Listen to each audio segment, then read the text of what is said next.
Senhor, meus queridos irmãos, eu sou o pastor Clauber Maia e neste vídeo nós vamos fazer uma introdução ao livro de Josué. O tema que estaremos estudando na lição de jovens nesse trimestre é o livro de Josué e nesse vídeo nós vamos ver aspectos históricos e geográficos para nos posicionarmos histórica e geograficamente com relação ao conteúdo deste trimestre. Vamos começar então pensando sobre aquilo que nós vamos estudar ao longo desse livro, que trata-se do cenário do mundo antigo daquele momento.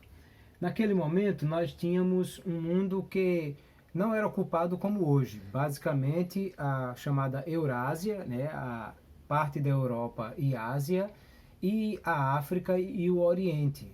Não havia ninguém ainda morando nas Américas, na Austrália ou em regiões mais distantes do planeta. De maneira que nós temos aqui a Mesopotâmia, entre os dois rios Tigre e Eufrates, que foi cenário de grandes impérios. Aqui temos Babilônia, Ur dos Caldeus, aqui Arã, Assíria, Nínive. Grandes impérios surgiram nesse cenário aqui da Mesopotâmia. Os primeiros grandes impérios mundiais, na verdade, surgiram aí. Do outro lado, nós temos aqui o Egito, que também foi um grande império e dominou esse cenário político muitas vezes. E entre eles, aqui no meio, nós temos Canaã. Sendo que Canaã é um território que é a ligação entre esses dois grandes espaços. Porque de um lado nós temos o deserto da Arábia, que é impossível de atravessar, e do outro lado nós temos o mar. Ou seja, vindo da Euroásia ou para o Egito, ou saindo da Mesopotâmia para o Egito, sempre vai ter que cruzar o território de Canaã. O que faz com que esse território seja muito cobiçado por todos os impérios e por todos os grandes reinos daquela região, e faz com que ele esteja mais ou menos no meio de todo o planeta daquele momento, do mundo antigo, e por isso é muito cobiçado e muito importante. E é exatamente nesse território que Deus vai trazer o seu povo que estava no Egito para ocupar o território de Canaã. Quando nós falamos de Canaã, vamos lembrar que os habitantes de Canaã são descendentes de Noé, mais precisamente do seu filho Cão.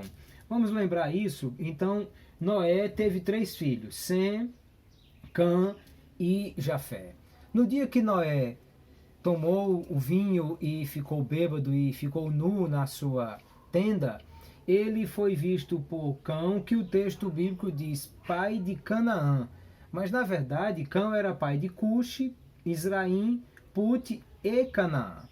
E quando Noé fica bom da sua ressaca, ele amaldiçoa o neto Canaã, dizendo: maldito seja Canaã, bendito seja Sem, o Deus de Sem, e Canaã seja-lhe por servo.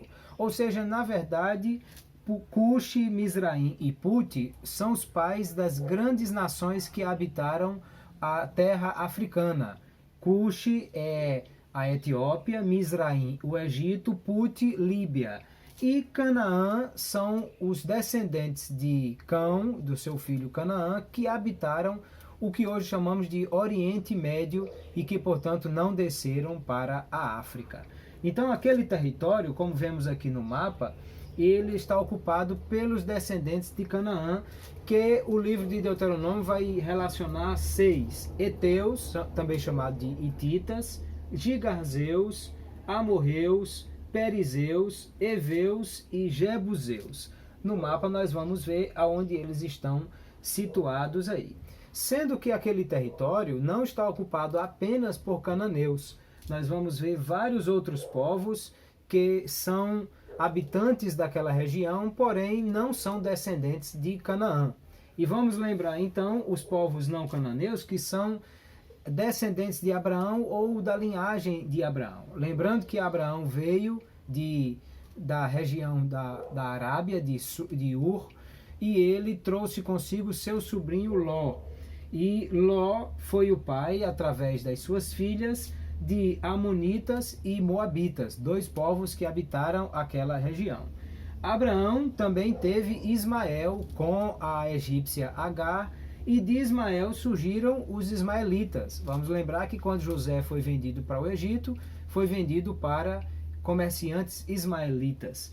E ele teve também com Quetura, depois da morte da sua esposa Sara, Midian, que é o pai dos midianitas. E finalmente, com Isaac, Abraão teve 2 filhos, Esaú, que é o pai dos edomitas, e Amalequitas. Um dos seus filhos, Amaleque, é pai dos amalequitas. E ainda Jacó, que é o pai dos israelitas. Então veja, os israelitas saem do Egito para ocupar esse território que está ocupado por todas as nações cananeias e todos esses povos que também não são cananeus, mas estão habitando ali. Sem contar ainda os filisteus, que são povos do mar, vindos da ilha de Creta e outras ilhas da região e que também estavam habitando ali. Observar então como é a formação daquele território de Canaã, que tinha todos esses povos habitando, e qual era a situação geográfica dele. Lembrando da teoria das placas tectônicas, que a superfície do planeta Terra seria coberta por uma faixa não rígida e dividida em placas, aqui na placa, entre a placa arábica e a placa africana, nós temos um encontro de placas e está exatamente uma placa sobre a outra, formando uma depressão. E essa depressão é o Vale do Rio Jordão. E nós temos então montanhas de um lado, montanhas do outro e uma depressão que é o lugar mais profundo do planeta em continente que nós temos.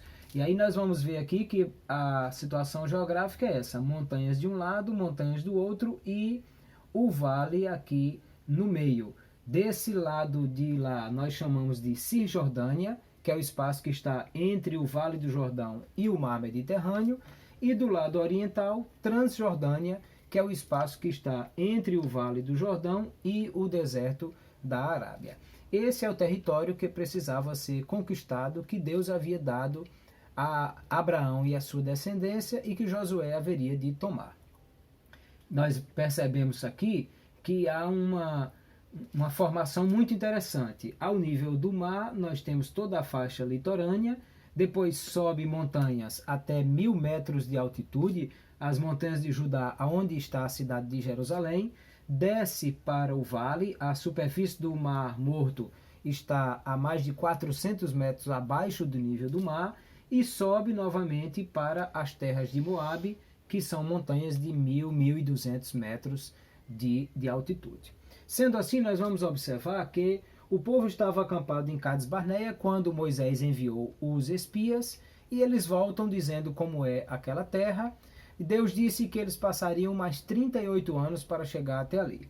Alguns tentam atacar aqui os amalequitas e não dá certo, por isso eles dão toda essa volta, contornando as terras de Moabe, para 38 anos depois chegarem aqui nas campinas de Moabe. Aqui nós temos o mapa mostrando o Vale do Jordão, a cidade de Jericó aqui está, e esse espaço aqui são as campinas de Moabe. Se nós olharmos aqui nesse mapa, nós vamos ver melhor como que eles estão montanhas de um lado, montanhas do outro, e esse espaço aqui são as campinas de Moabe, aonde o povo estava acampado aqui. E a partir desse acampamento, eles vão começar a conquista da terra de Canaã.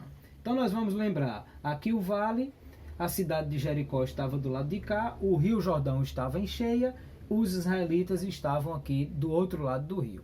Mas Deus fez algo sobrenatural, o rio foi interrompido na altura de Adã, e a água subiu ali, e a água que vinha descendo aqui secou o leito do rio, e os israelitas atravessaram, possivelmente defronte à cidade de Jericó, como a Bíblia fala, e eles vão fazer o seu acampamento em Gilgal, para a partir daí começar a conquistar a cidade de Jericó e a primeira conquista da terra de Canaã.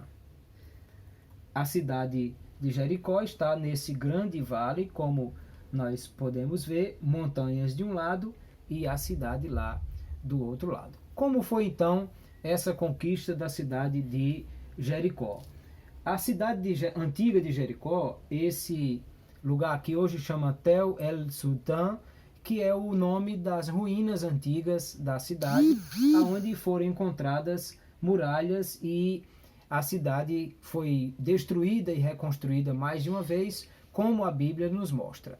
O fato é que eles contornaram a cidade várias vezes durante 7 dias e 7 vezes no último dia, e a muralha caiu e eles atacaram a cidade e conquistaram, apenas escapando Raabe, a meretriz, e sua família, que havia abrigado os espias que Josué enviou para lá. Assim sendo, as muralhas foram derrubadas, a cidade foi conquistada, e esse foi o primeiro território que Josué conquistou naquele espaço ali, já garantindo uma cidade murada dentro do Vale do Jordão e, portanto, já estabelecendo-se na terra. A partir daí, era preciso subir as montanhas, porque as maiores cidades e maior conquista se daria exatamente nas montanhas de Judá, porque conquistar o vale era apenas uma grande cidade, mas precisava conquistar as montanhas. E então a cidade escolhida foi a cidade de Ai. E ela era muito importante para esse momento, primeiro porque estava nas montanhas da Judéia e já representava um grande avanço ali. Era uma cidade próxima à cidade de Betel, que naquele momento era das mais importantes nas montanhas da Judéia. E uma cidade fortemente murada. Por isso que Betel deixou que Ai ficasse à frente para servir como proteção para a cidade. Num primeiro momento, Josué pensa que a cidade é pequena e ataca apenas com 3.000 homens, mas por causa da desobediência de Acã em Jericó, eles foram derrotados. Josué vai buscar a Deus, ele diz que é por causa daquilo que foram derrotados, e então ele resolve atacar a cidade com toda a força, principalmente por causa do efeito psicológico muito negativo que houve na primeira derrota em Ai, fazendo com que os homens achassem que não seriam capazes de vencer e fazendo com que também as cidades das montanhas achassem que seriam capazes de resistir a Josué. Nesse caso, Josué precisava de uma nova estratégia e ele utilizou toda a sua força para atacar Ai, sendo que para isso usou uma estratégia de guerra muito interessante naquele momento. A cidade de Ai estava sobre uma colina, havendo um vale próximo, e a cidade de Betel estava aqui a noroeste. O que é que Josué fez? Ele próprio liderou uma força principal que iria atacar Ai, como da outra vez que ele atacou. Também haveria uma força bloqueadora que serviria para evitar que viesse alguma ajuda de Betel, visto que a cidade estava próxima e corria o risco deles atacarem por trás Josué. E também Josué prepara uma força de emboscada que está escondida por trás da colina, sem que ninguém soubesse da existência disso. Isso tudo foi montado para acontecer à noite. Foram horas de caminhada vindo e subindo as montanhas, vindo de Gilgal até aqui. E ao nascer do sol, tudo estava preparado para que acontecesse esse grande momento. Daí Josué ataca com a sua força principal, mas quando chega diante da cidade de Ai, ele foge com o seu povo, fazendo com que os habitantes de Ai achassem que teriam vantagem como da primeira vez, e eles então descem o vale para perseguir os israelitas. Chegando acima da montanha do outro lado, Josué faz com que o sol faça reflexo na sua espada para dar sinal àqueles homens que estão do outro lado, e aí os homens da força bloqueadora fecham a passagem aqui, e a força de emboscada ataca a cidade de Ai e põe fogo na cidade. Quando os homens de Ai olham para trás, eles percebem A cidade está destruída e eles estão no meio da força de Josué com toda a sua capacidade, de maneira que eles não terão mais condição de resistir e a cidade foi tomada, todos foram mortos e assim Deus deu vitória a Josué e também Deus deu a todos eles a motivação necessária para que naquele momento eles soubessem que Deus estava com eles e que lhes ajudaria a tomar todo aquele território. A partir da batalha de Ai, Josué ainda continuou de conquista e nós vamos ter mais uma batalha muito importante que é com os gibeonitas. Eles são povos vizinhos, mas enganam a Josué dizendo que vem de muito longe, com roupas rasgadas e pão bolorento, e Josué, sem consultar o Senhor, faz aliança com os gibeonitas, e acontece que no dia seguinte, ou poucos dias depois, os reis da região tomam consciência do pacto que eles fizeram e vão atacar os gibeonitas. Então o que vai acontecer é que o rei de Jebus, que é a antiga Jerusalém, juntamente com outros reis, ataca os gibeonitas e eles mandam avisar a Josué que estão sob ataque. E agora Josué, por causa da aliança feita com eles, precisa ir em seu encalço. O fato é que Josué atravessa a noite inteira com o seu exército, chegando de manhã a Gibeon.